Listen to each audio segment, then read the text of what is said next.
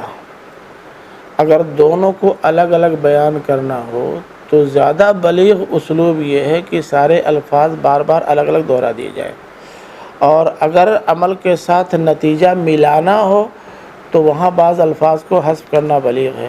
یہاں تو دکھانا یہ ہے کہ فساد فی الارض بھی ایک بڑا جرم ہے اور خونریزی بھی ایک بڑا جرم ہے، تو یہ دونوں کو الگ الگ رکھنے کے لیے یہاں پہ تکرار ہے. بیچ میں ثابت کا سوال ہے، کس کا؟ ثابت کا. ہاں ہاں. آیت میں تسبیح کے ساتھ حمد آ گیا ہے. تسبیح، ہاں حمد بھی آ گیا ہے، تنزیہ اور حمد سب آ گیا ہے، پھر الگ سے تقدس کے آنے کی کیا وجہ ہے؟ اصل میں یہ سوال اس لیے پیدا ہو رہا ہے کہ مولانا اصلاحی صاحب نے جو رائے دی ہے اس کی وجہ سے تھوڑا سا گڑبڑ ہو رہا ہے. ان کی رائے یہ ہے کہ تسبیح میں تنزیہ کا معنی پایا جاتا ہے، یہ ایک منفی پہلو ہے، اور حمد کے اندر مثبت پہلو پایا جاتا ہے.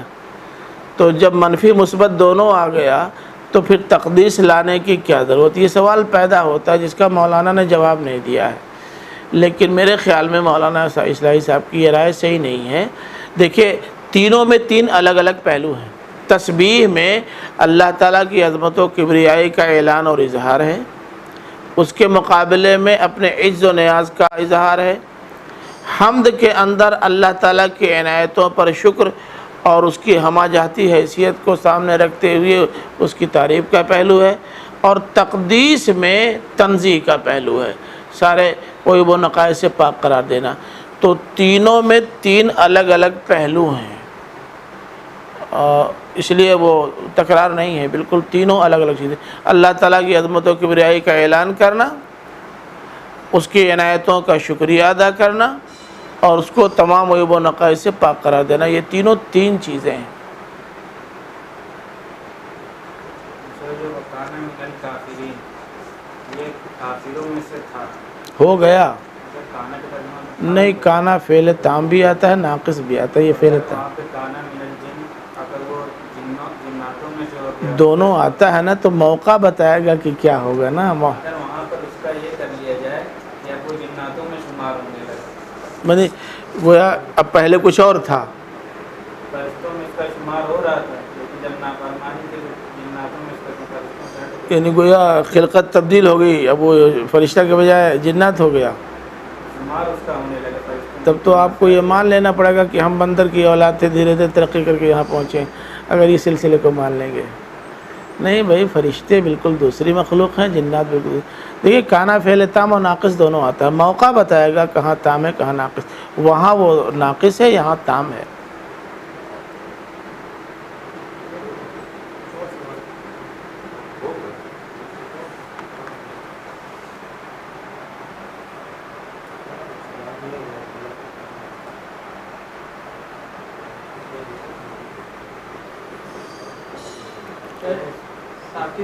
اسلام میں غیر اللہ کے سامنے سجدہ کرنے کی ممانعت تھی. اصلی وجہ یہ ہے کہ یہ شرک کے باعث ہو جاتا ہے. پھر پچھلی شریعت میں کی اجازت کیوں تھی جبکہ وہی سبب وہاں بھی موجود ہے؟ نہیں، ہاں سمجھ گئے. غیر اللہ کو سجدہ یا غیر اللہ کی عبادت کہاں کی؟ تو اللہ کے حکم سے کیا، یا تو اللہ کو ہوا نا. پچھلی شریعتوں میں جو سجدہ تھا، تعظیم کا سجدہ، تو سجدے میں یہاں پہ جو شریعت میں منع کیا گیا سجدہ، سبب یہ بتایا گیا کہ اس میں شرک ہو جاتا ہے. تو پچھلی شریعتوں میں سجدے کی جو اجازت تھی اس میں بھی تو یہ سبب آ سکتا ہے. آپ اس کو ہٹا دیجئے، جو لوگوں کی رائے ہیں اس کو کنارے رکھیے. یہاں مطلب یہ میرا خیال ہے کہ یہ رائے سب صحیح نہیں ہے، یہ بلا وجہ کے غیر ضروری فلسفے ہیں. مسئلہ یہاں سجدہ کرنے کا نہیں ہے، مسئلہ یہاں تھا اللہ تعالیٰ کے حکم کو ماننے نہ ماننے کا. اب میں مثال سے سمجھا دوں. ناظم صاحب ہی مجھ سے کہہ دیں کہ آپ جا کر جامعۃ الطیبات میں پڑھا دیں کلاس ٹائم میں جا کے پڑھا دوں گا. اب یہ سوال غیر ضروری ہے کہ مدرسۃ الاصلاح کا مدرس کلاس ٹائم میں مدرسہ چلتے ہوئے جامعۃ طیبات میں پڑھانے کیوں گیا؟ غیر ضرور سوال ہے۔ یہاں پہ اس آیت کے تناظر میں تو یہ بات ٹھیک ہے، لیکن دوسری آیت میں یہاں حضرت یوسف کو ان کے والد اور بھائیوں نے سجدہ کیا تھا، جو اس طرح کی پچھلی شریعت میں سجدے تھے تو وہاں پہ بھی تو وہاں پہ تعظیم کا سجدہ تھا، لیکن اس شریعت میں منع کیا گیا، وجہ بتائی کہ شرک کس سے آ جاتا ہے اس میں دخل، وہاں پہ بھی تو وہی چیز جب بات سجدے کی وہ مانیں گے جو آج سجدہ ہے مفہوم، تب نا ہم نے بتایا نا سر جھکا دینا، عظمت کو تسلیم کر لینا، ان سب کے لیے سجدہ آتا تھا۔ سر تسلیم خم ہے، اس کو بھی سجدہ کہتے تھے، تو یہ تو ہو سکتا ہے نا آپ کے یہاں بھی ان کے یہاں۔ اصل میں اس فلسفے کو ذہن سے نکال دیجئے، سجدہ سے مراد ہمیشہ وہ سجدہ لیا جائے، وہ سجدہ قلبی تھا، آج بھی ہے، کل بھی رہے گا، یہ بھی، لیکن باقاعدہ اصطلاحی سجدہ جیسے صلاۃ کا لفظ ہے نا، یہ دعا کے لیے بھی آتا ہے، نماز کے لیے بھی آتا ہے، لیکن اب بطور اصطلاح نماز کے لیے استعمال ہونے لگا۔ اس کا یہ مطلب نہیں ہے کہ صلاۃ دعا کے معنی میں نہیں آئے گا، آئے گا۔ سے ایک حدیث ہے کہ نبی صلی اللہ علیہ وسلم فرمایا اگر میں کسی کو سجدے کی اجازت دیتا تو وہ عورت کو دیتا کہ اپنے شوہر کو سجدہ کرے، لیکن شریعت میں سجدہ ممنوع ہے۔ یہ یہاں ان کے اس میں آیا ہے کہ سجدے کی اگر اجازت، بالکل صحیح وہی بات، سجدہ تھا جو پچھلی شریعت میں، بالکل بالکل۔ تو اس سے تو وہی پتہ چل رہا ہے کہ یہی سجدہ ہے، کون سا؟ منع کیا گیا۔ نہیں، تو آپ نے یہ کہا کہ اگر ایسا ہوتا تو، لیکن ہے نہیں تو بات ہی ختم ہو گئی۔ یہ تو وہی ہے، ان کان بعدی نبی ان کان عمر، اگر میرے بعد نبی ہوتا تو عمر ہوتے، جبکہ اللہ کے رسول ہی نے کہا کہ میں خاتم النبیین ہوں، اگر ہوتا تب نہ، اذا فات الشرط فات المشروط۔